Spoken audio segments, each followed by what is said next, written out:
Does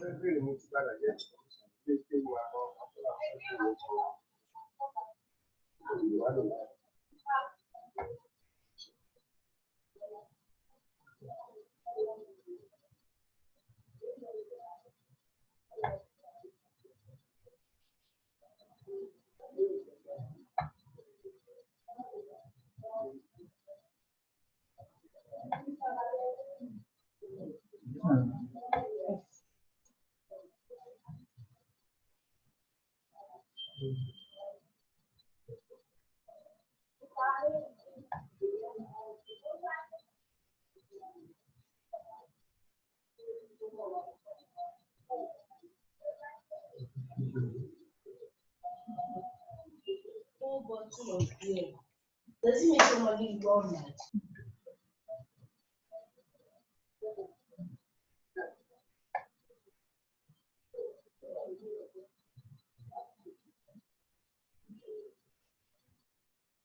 No, this. That is good. Kalau macam tu, they should send you message. They can hear you. Messages if you want to check.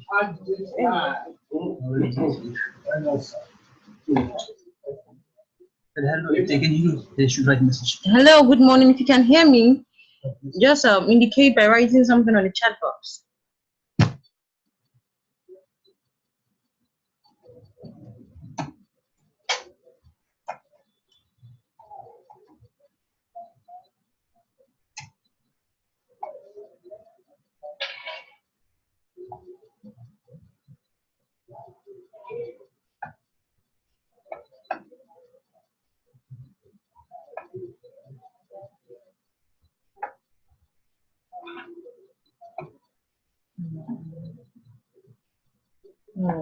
No, it's the phone.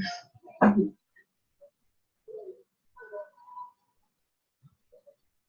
believe it's so like. Okay. No, they can. Good morning, students. It's wonderful to be with you once again. I hope you had a wonderful week. Today we are going to be treating something likewise interesting, actually a continuation of where we stopped the last time. On Tuesday, we started on the features of essay writing. We defined what an essay is. We said an essay is a piece of continuous writing on a subject that is an organized piece of writing that focuses on any single topic. Now, we also went ahead to talk about the format of an essay, the three main divisions of an essay. We mentioned that an essay must have an introductory paragraph. Also, we said that followed by this introductory paragraph, we have also a number of body paragraphs, which it is advisable not to be more than 4, depending on what you're writing about. Then it is usually concluded with a concluding paragraph. Then we went ahead that same day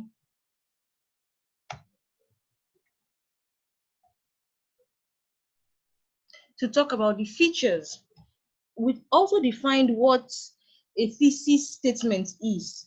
We said a thesis statement is actually the main idea or the general idea of an essay. It is what an essay is all about, the summary of an essay. And it is usually found in the introductory paragraph, while it is reaffirmed or reinstated in the concluding paragraph. Now let's take a look at some of these features of an essay, things that must be in your essay that would make you score high or have a high grade. Now we talked about this acronym COM: content, organization, mechanical accuracy, and expression. Now, what is the content? If you can remember, we said that the content includes the points or ideas developed in the paragraph. I don't know if you can remember. Now, what can you say about organization, Rahimat Salaudin?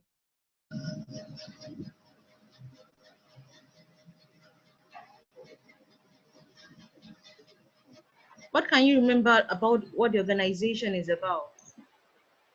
Organization is the way Is paragraphing Is what?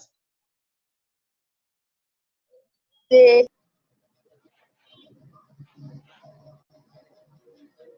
Thank you very much. Though you've not said much at all. Adeniro Iman, Ma, what is organization? organization is putting the in your essay, like arranging it in Okay, the right order. okay. That's much better. Um, Alima Agoro, what can you say about the content?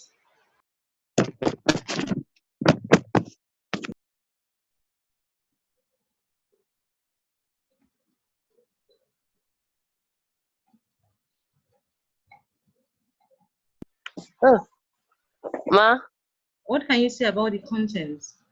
What do we mean by um, content when we're talking about essay writing? ma, mm, ma, what do you say? Are you sleeping? I just asked you a question twice now. No, I'm not sleeping. You said content. Okay. Content is the what you're writing about in the passage and so on. Okay. Okay. Content has to do with the ideas that are developed in your paragraph. I expect more from you. I expect us to do follow up after we finish every lesson. You don't have to leave it the way I taught you. We ask questions and we answer questions while through this online teaching. But after that, I expect us to go more, research more, read more. You're at home now, you have every resource at your disposal. You don't have the excuse of not having access to the internet or not having a textbook with you. You have to take your textbook with you. So you can't make that excuse of not having anything to read. I shouldn't ask you a question and yet you be finding words to answer me. These were very well explained the last time. Okay, let's go ahead. When we talk about organization, it talks about how your essay is presented. The main feature here is actually the paragraph. Your paragraphing. Remember I said that the first paragraph in every essay is not indented. It is written from the margin.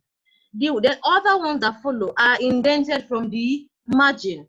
And also never forget that every paragraph that has a new idea must start on a new line. Also, you should not write more than one idea in one paragraph. And also, lastly, under organization, we also reiterated that there must be unity and coherence. What do we mean by this? Ismail Mustafa, Ma, what do you mean by unity and coherence in our organization? unity and Coherence.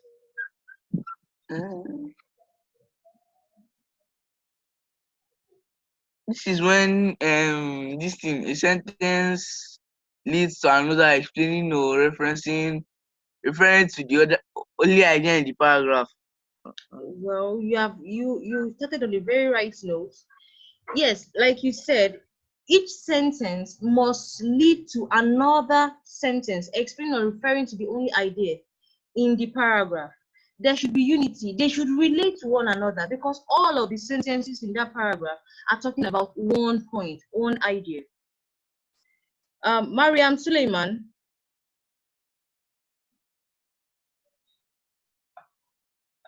what do we mean by mechanical accuracy?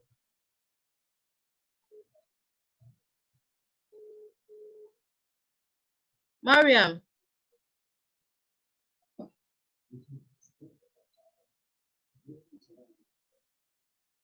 you've suddenly gone quiet.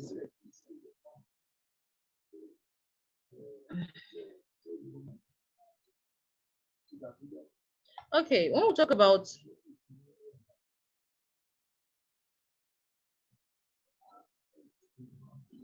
the next is actually expression, and we say that expression has to do with your choice of words, your diction. If you remember correctly, I encourage us to always read far and wide.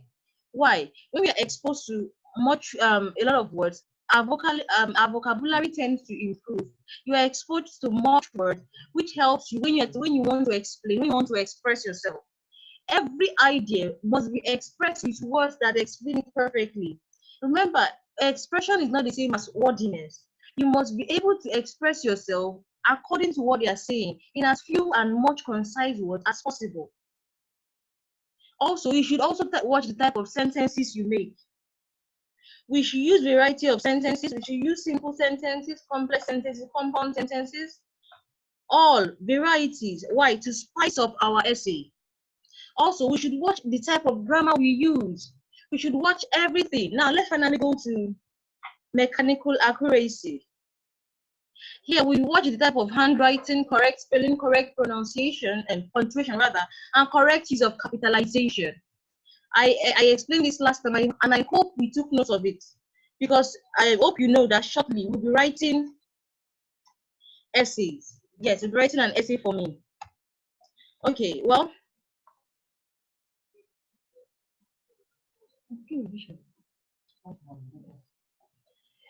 for as many persons that are asking me to start from the beginning, if you listen attentively, I'm just revising what we did on Tuesday. I've not even gotten started on today's lesson. I'm revising in order to review and revise what we did as a way of introducing us to what we are going to do today. I'm not saying anything new. All I've said so far is what we did, what we explained in detail on Tuesday. We explain what an essay is, what a thesis statement is. We explain also the features of an essay, the 4 features of an essay with the acronym COM. Content, which is for C, organization, which is for O, mechanical accuracy, which is for M, and expression, which is for E. Now, today we'll be dealing with a specific type of essay. But first of all, we say that an essay is a writing on a specific topic. It's an organized writing on a specific idea. How many types of essay are there? This should not be difficult for us because it's something we've been doing since our junior secondary school days.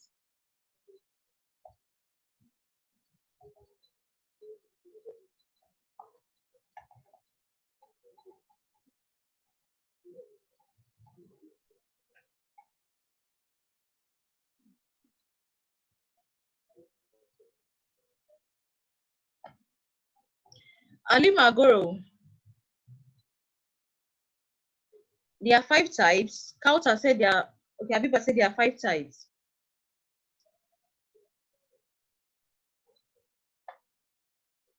Similarly, Abdul something. How many types of essays are there?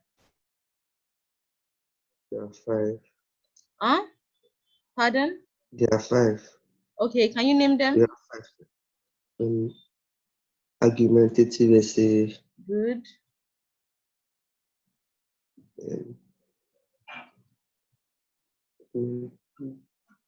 Descriptive essay. Good. Narrative essay. Good.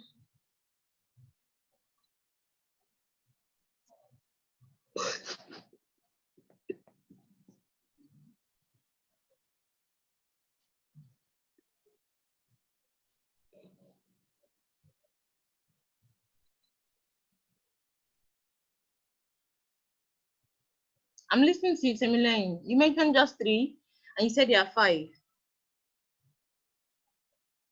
Okay, you've tried.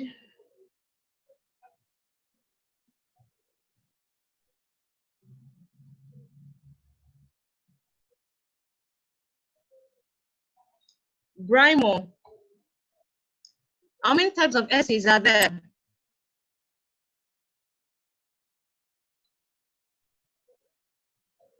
There but yeah. Can you speak louder? There are 4. Okay, can you name the 4? Descriptive, argumentative, 2, expository, 3. and narrative. Thank you very much. That's quite good.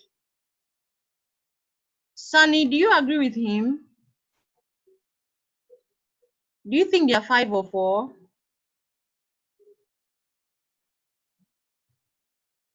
Sunny.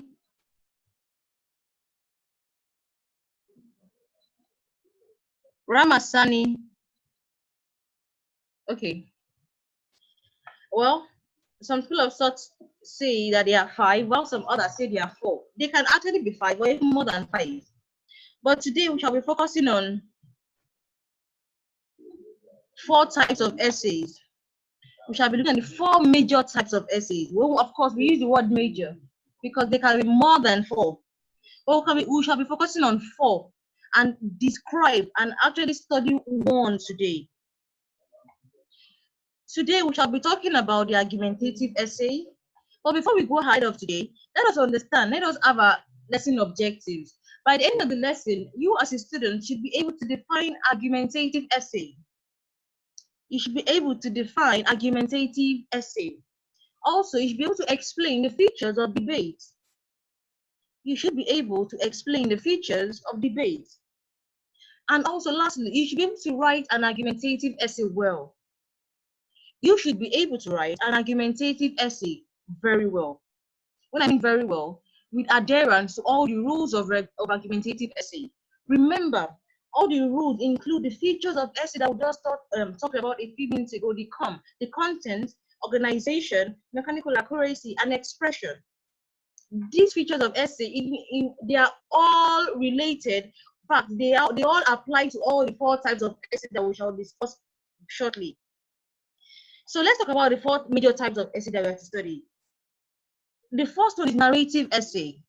The second is descriptive essay. The third is expository essay, while the last is persuasive essay. What is a narrative essay? In a sentence, actually the phrase, it tells a story. A narrative essay tells a story. And always, a narrative essay is written in the past tense form of the verb. It is always written in the past tense of form of the verb because it tells a story that has happened or that you imagine to have happened. It can either be real or created or imaginary. Remember, in essay writing, the reality of it hardly matters or it has little consequence. What we want to see is your creativity.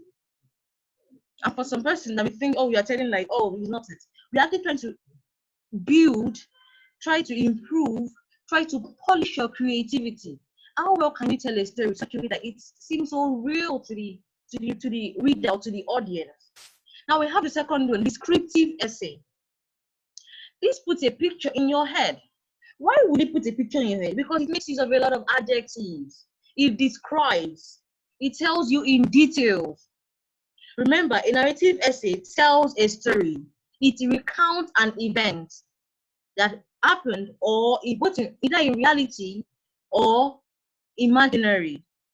While a descriptive essay puts a picture in your head. It puts a picture because it describes something, a person, a place, or an object in detail. Now lastly, we have expository essay. What is expository essay? As the name implies, it exposes. It exposes. Expository essay. An expository essay explains something. It can either explain a process or explain an idea. It can explain a process or explain an idea. But the main thing about expository essay, all about expository essay, is that it what exposes.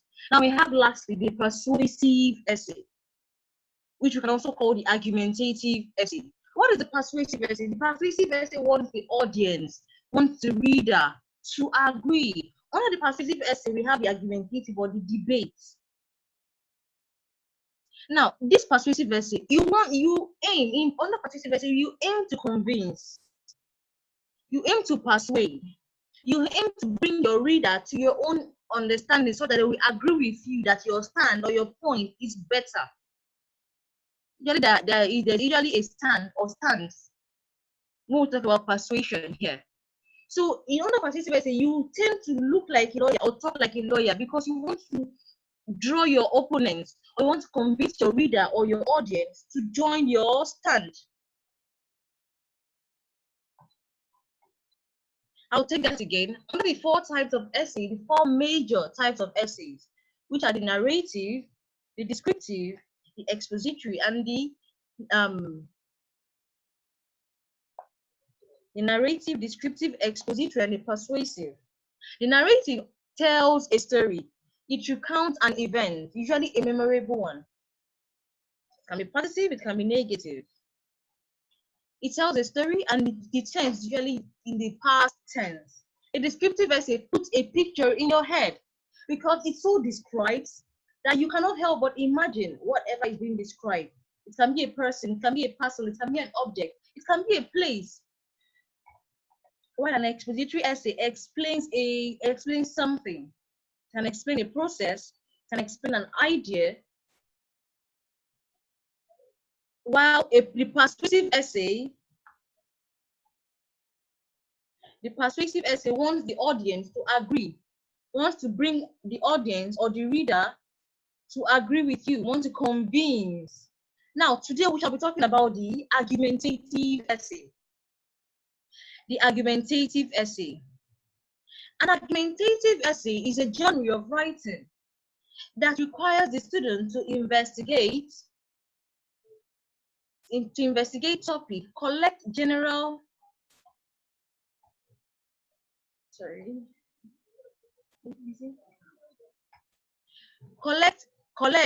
generate and evaluate arguments and establish a position on the topic in a concise manner. Persuasion is the watchword here. You know, I just said a few minutes ago that argumentative essay falls under persuasive essay. They are interchangeable. Under argumentative essay, the same thing with persuasive essay. We want to convince, we want the audience, we want the reader to agree with your stand. You are taking a position or you are taking a stand, and you're trying by your point and what you are talking about to tell them that your stand is much better. The ability to convince your audience or your reader makes you a better writer.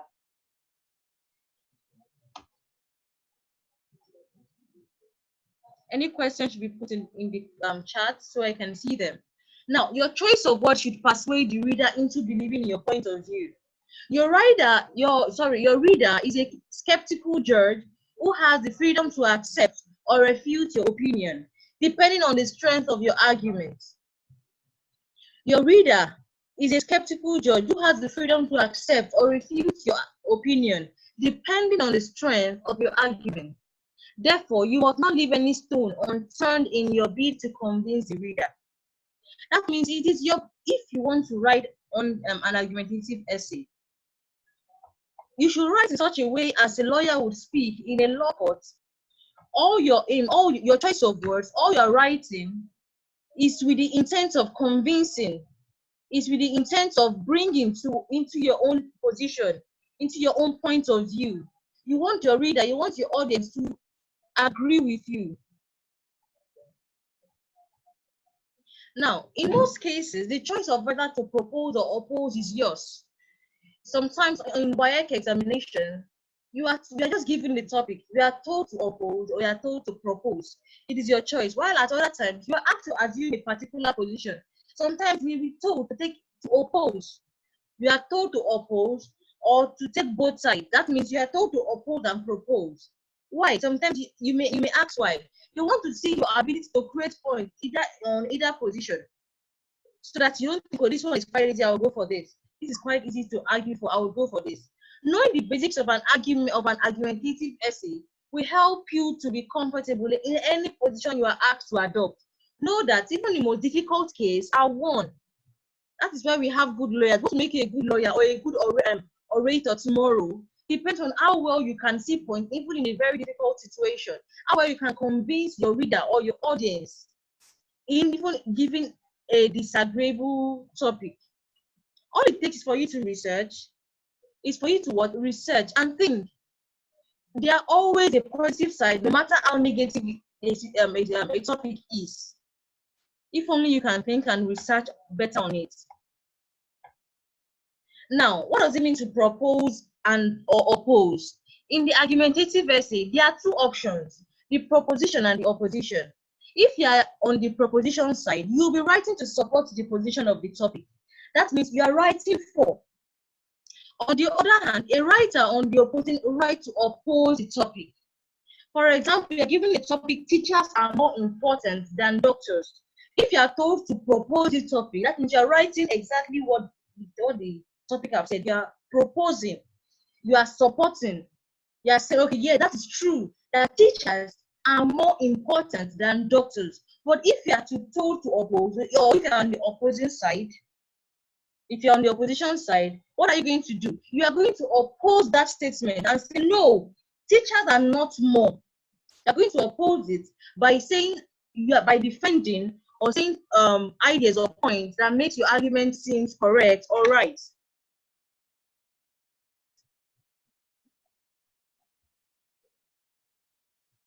Now, we are going to look at a sample debate in page 34. Why would we examine this? You'll be asking, how does a debate relate to an argument? That is quite easy, because actually a debate is an argument but said in the oral form. A debate is an argument but said in the oral form. That is the relationship. Instead of just writing, we are now to present it orally. Now we shall look at this debate on page 34, sample debate, and the topic is teachers are more important than doctors. It's a lengthy one, but I'm going to read really fast. You are going to study it later on your own, because you're going to answer the questions that follow immediately. Please, I urge you to listen carefully. And if you have your textbook, please open to page 34 of the New Concepts English textbook. Page 34 to 35 to 36 of your New Concept English textbook.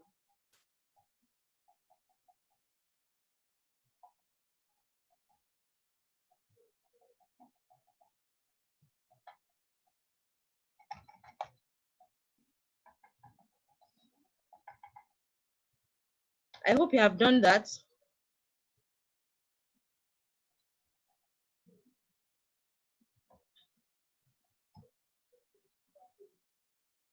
Now, listen as I read. I'll go really fast, but I implore you to pay adequate attention. My name is Joy Chioma. I am standing here to propose the motion that teachers are more important than doctors. That teachers are more important than doctors is an indisputable fact. The word teacher was derived from the word teach. According to the Longman Dictionary of Contemporary English, the word teach is a general word for helping a person or a group of people to learn something. In other words, a teacher is someone whose job is to teach, whose job is to help a person or group of people learn something. On the other hand, from the same dictionary, a doctor is someone who is trained to treat people who are ill. Before I go on, it is indeed wise and appropriate for me to give honor to whom honor is due. And with this, I say good day, Mr. Moderator, panel of judges, ladies and gentlemen. I am strongly in support of the motion, teachers are more important than doctors. Nothing can be truer than that statement. Anyone in his or her right senses anywhere and wherever in this whole wide world would hail the statement as saying of the century. Well, permit me to ask you a few questions which will invariably unfold the weight and significance of that statement. Now, how many of us believe that there would be a doctor if there were no teacher? Can I see your hands up? Again, how many of us here have never been taught by a teacher?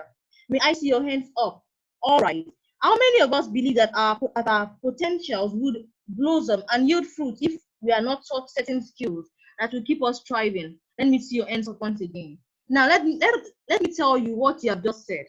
Whether you realize it or not, you have just said, no matter the circumstance at hand, in every moment or sphere of life, the teachers in our lives will ever remain the grassroots to a blossoming future.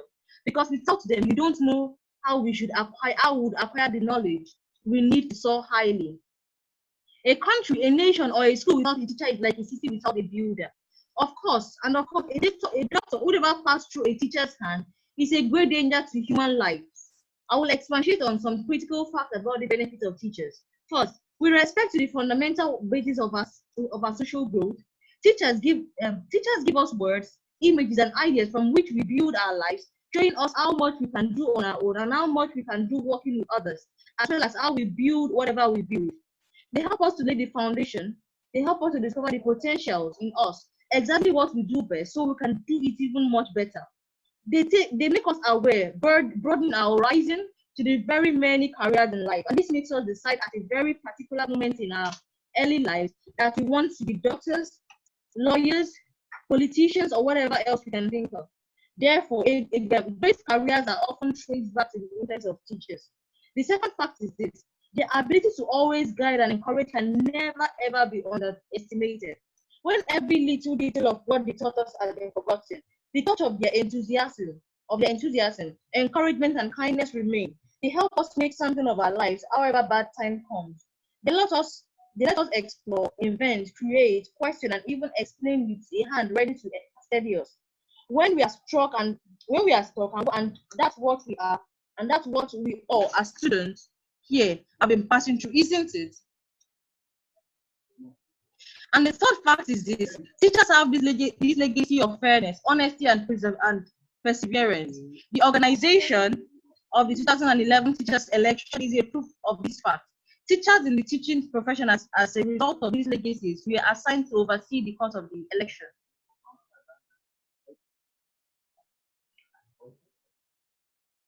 This show had a great impact as the election was free and fair. Certainly, they did not invite doctors because they knew as much as we did and still do that their presence was irrelevant to such an essential national affair. Finally, may I tell you, ladies and gentlemen, if you can write your name, please thank your teacher, not your doctor. Where are teachers throughout the period of the person's fundamental academic training? Indeed, every honest thinker knows that teachers nurture us all through nursery, primary, secondary, and even through the tertiary education. Show me any brilliant doctor, and I will show you the powerful influence of a good teacher, of a great teacher.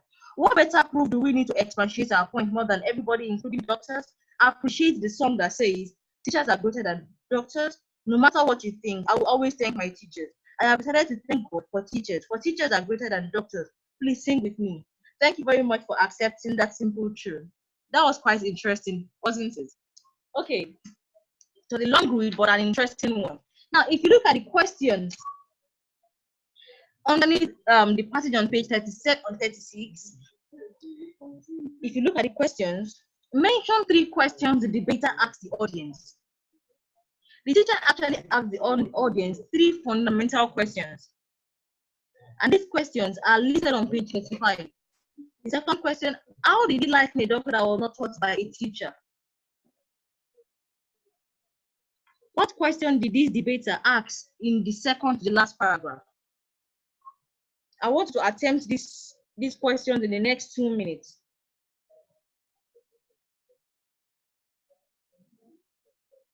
Attempt this question in the next 2 minutes. Now, this is very much similar to an argumentative essay. Actually, it's an argumentative essay written in the oral form, because you see him giving credit to the debaters, moderators, and so on. Now, I assume you're almost done, because I don't expect you to write questions. Like I've always told you, should always write only the answers. Okay, now let's go to debate. A debate is an organized argument or contest of ideas in which the participants discuss a topic from 2 opposing sides, like we have just done now. If I'm to tell you to write to oppose this motion now, you would write to contradict what this person this Joy Chairman have just said, that doctors are more important than teachers. Debate is the same as argumentative essay, except that it is orally presented. Debate is both interesting and important because it develops skills and knowledge. It helps you to become a more confident and bold person. If you notice people that speak or people that debate, you can see the passion in them. Of course, at the initial time, when you are told to debate for the first time, it's not always easy. Your palms are sweaty, you are fidgeting, and you may even stammer, but you may even have stage fright and forget a few lines. But don't be discouraged. Don't be discouraged. That is the mistake some students do. They're always shy. They always claim to have stage fright, and they see they may forget what they have learned or what they intend to say. Do not be discouraged. Every great orator did not get to where they are by backing out of debates. It builds your confidence. It builds your speaking skill, And it builds your knowledge. How? Because it makes you research. It makes you go ahead of yourself. It makes you do some findings. It helps you become a more confident and bold person. Debating helps you develop essential critical thinking skill. You have to think. There are some times perhaps as a chief speaker, you are told to come again and be unexpected. And there, right there, you have to manufacture some right sound points in which to beat your opponents. The ability to make reason and well thought out arguments in addition to questioning the evidence behind a particular stance or conclusion. You have to be a fast thinker. And don't say, oh, I'm not any of this. No, you can be if you are determined to be. How? By not shying away from debates. And even when you are told, if you are given a debate topic or you see a debate topic, always try as much as possible to engage yourself in it. It will help you it will be a long way to help you, your speaking skill. And a lot of us in the debate or press club, always ensure to always participate. Don't just stay being the club for nothing. Always participate, lend your voice. It will be nice to see you speak because such memories will be with you even in your university days. And it may even be your career. It may help you build a very sound beginning for a career in law or in any of these oratory speaking or public speaking careers. Now, there are some rules that guide debate. Unlike argumentative essay, in which you can just write to any audience anonymous, specifically or in particular. But in debate, there are rules. The first rule that we should always note is what? The time. Your argument must be written within the time limit provided. For instance, if the rule says that you should only speak for 5 minutes, it should keep strictly to it. Write your argument in such a way that it is broken down to be accommodated for exactly 5 minutes, or let's say 5 minutes and 50 or 45 seconds. Do not overspeak or do not speak beyond the time allotted to you. Okay. Now we have also presentation. There is a manner you adopt in communicating your ideas to your listener. Your manner of presentation must be appropriate. It must be appropriate and it must be adequate. It must be appropriate and adequate. What do you mean by adequate? Adequate in terms of you don't just stand there and just look and expect it and talk like a zombie. You are a human being, and they expect you to use some gestures, speak with passion in your voice. Now, let's talk about elocution. Elocution means good, clear speaking in public. It indicates that in your presentation, you must speak well and clearly. This involves adequate control of your voice and the correct pronunciation of your words. Please note, before you go to the public or go outside to present a debate or represent the school in a debate, you always stand before a friend or before your teacher, preferably, and present your debate. You should do that so that all forms of pronunciation errors, any kind of error, perhaps in your voice, will be eradicated. You'll be corrected. I'll be better prepared for your debate. Now let's talk about gestures. To command and hold the attention of your audience, you must speak fluently and marshal your point with good gestures. Actually, I encourage us to watch debates. How many of us have watched Donald Trump in a debate? If we have watched these people debating, or before, if you can remember, before our presidential election, it was a debate. A presidential debate was conducted, in which almost all the presidential candidates were informed, and they came on a platform. They told us what they were going to do. There you see a very good example of debating. Also, we even have the gubernatorial election. We have the gubernatorial debate where all the gubernatorial candidates and also their deputy also came also on such platform, and they debated. And what we're talking about? We're talking about what they will do better when they come into power, when they were elected, if they were to be elected. Why were such debates conducted? Such debates were conducted to sway the audience, to convince the audience, to convince the masses, the populace, that when they come into power, if they were to be elected, to persuade them to persuade the masses to elect them. so that when they come into power, they will do those things in which they will say during the debate session. Now we also have what? So what am I trying to say? In our gesture, we use what? Good and adequate gesture. If you your stand, your speaking should be accurate, your pronunciation should be very, very adequate. If you don't speak, you shouldn't, even your voice modulation, you don't shout during debate. You speak with passion, but you don't shout, and you don't speak in a very coward voice as though you are defeated. No matter what your opponents say, you should always present a very positive and outward, a positive and cheerful demeanor outwardly, with a very cheerful outlook, because you never can say you may win the debate. And also your gestures should be on point. As you're marshing out your points, your gestures should be your second voice. You should gesticulate on what you are saying, but not so much that you're now dramatizing. Of course, there should be what boundaries, but you shouldn't stand there. You should gesticulate, your elocution should be on point. Now, lastly, we have what? Accuracy. Accuracy. What is accuracy? The points that you establish in your argument, whether for an essay or for a debate, must be accurate facts. Please, before we write an essay, in the last explanatory essay that we did in school, some students were fond of giving me false information, or they just hear a gossip and they just include it in their essay. No. When you're writing a debate, or sorry, when you're debating, or you're writing an argumentative expert, any type of essay, you must, except of course for the narrative essay, all your facts presented must be accurate. They should be true. You shouldn't present a lie just because you want to win an argument or just to support an idea. No, no, no. It is not acceptable. Your debate or your arguments should be accurate facts. They should be accepting facts, supporting your points of view. You must find time to research the topic. This will help you obtain the valid fact needed in supporting your argument. Now, when I told us about, I mentioned before we started this lesson, I reiterated that there are 4 features of every essay. Now, these 4 features come into play here. No matter the amount of points you have, they should be well developed under content. And if you're writing in an argumentative essay, your paragraphing should be on point, in terms that every idea should be well placed in a particular paragraph, and every paragraph must start on a new line, and every idea must be developed, appropriately developed in one paragraph. And in each paragraph, each sentence should relate to the next sentence. Now, we have a very short quiz here. Identify the 5 rules that must be observed in a debate. We have just a minute for this now. 5 rules that must be observed in a debate. We just talked about them now.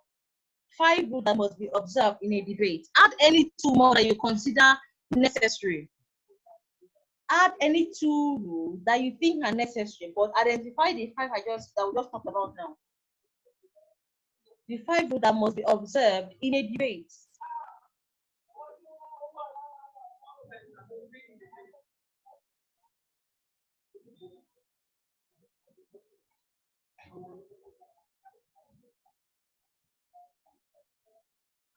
Yes, I can see. Yes, presentation from Alima Abiba, elocution, Aliyu. Thank you. Okay, that's quite good. Now, let's look at some argumentative or debate topics, some possible argumentative essay topics or debate topics, so that this will not come as a surprise to you. We have this, the first one on the slide. Military rule is better than civilian rule. You can propose the motion, you can oppose the motion. We have the second one. Child labor should be a punishable offense. Child labor should be a punishable offense. You can propose, you can oppose. Corporal punishment should not be a disciplinary measure. Corporal punishment should not be a disciplinary measure. I hope you know what corporal punishment is. The flogging of students in school. Number 4, female circumcision should be abolished. Many of us are aware of female circumcision, and no matter how the UN have tried and how much our constitution in Nigeria is against it, it is still perpetrated in some rural aspect of our country here in Nigeria. Number 5, is competition really good? Number 6, can death penalty be effective to curb sexual crime? Number 7, religion is religion because of war. Some persons are fond of saying, oh, that we are all divided because of religion. Is it true? You can propose, you can also oppose. Now, number 8, do cameras placed in public places infringe on people's privacy? These are possible debate topics. Now, remember also, our essay writing, part of an essay writing, they include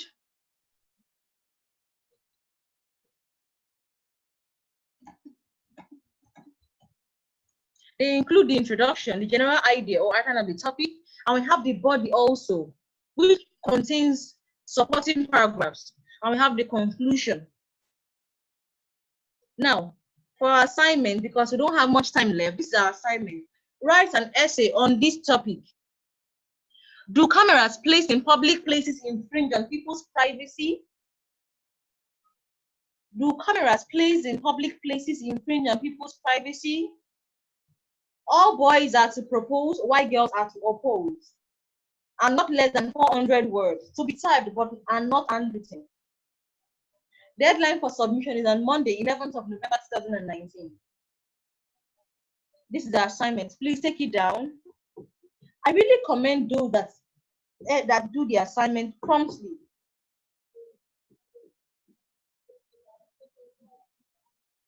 Please take down the assignment. I'm going to unmute some persons now. Let's see if we have any questions.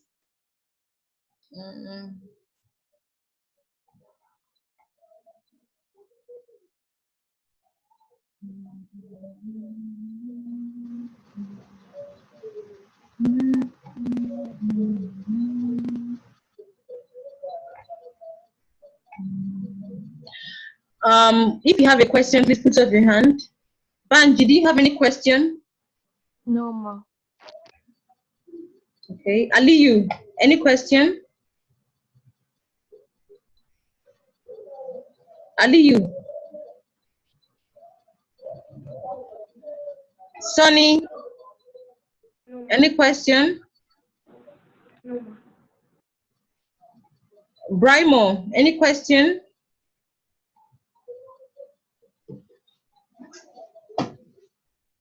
No.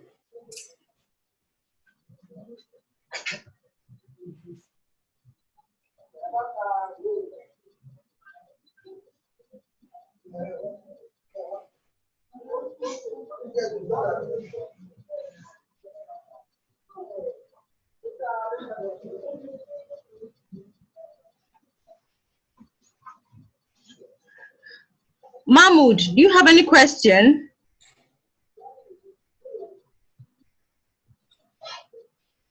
Mahmoud.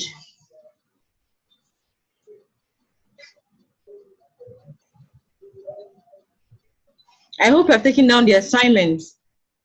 Rahima Talau, any question?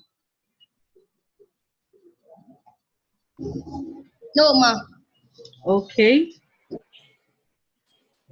Adeniro Iman. No, ma. Okay. So no I don't have contribution, any tell us no question. question. All right. Telling me it was well understood. I should see that in your assignment. Detailed. Paragraphs well developed. The content.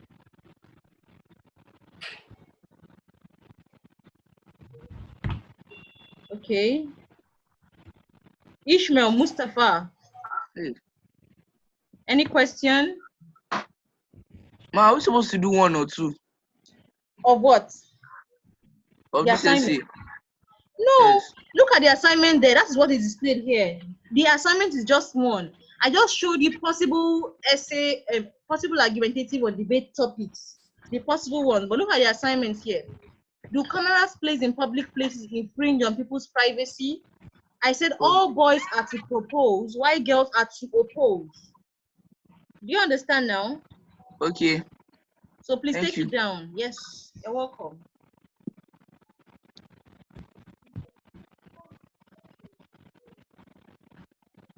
Similai Abdullahi, any question? No. All right. Yes.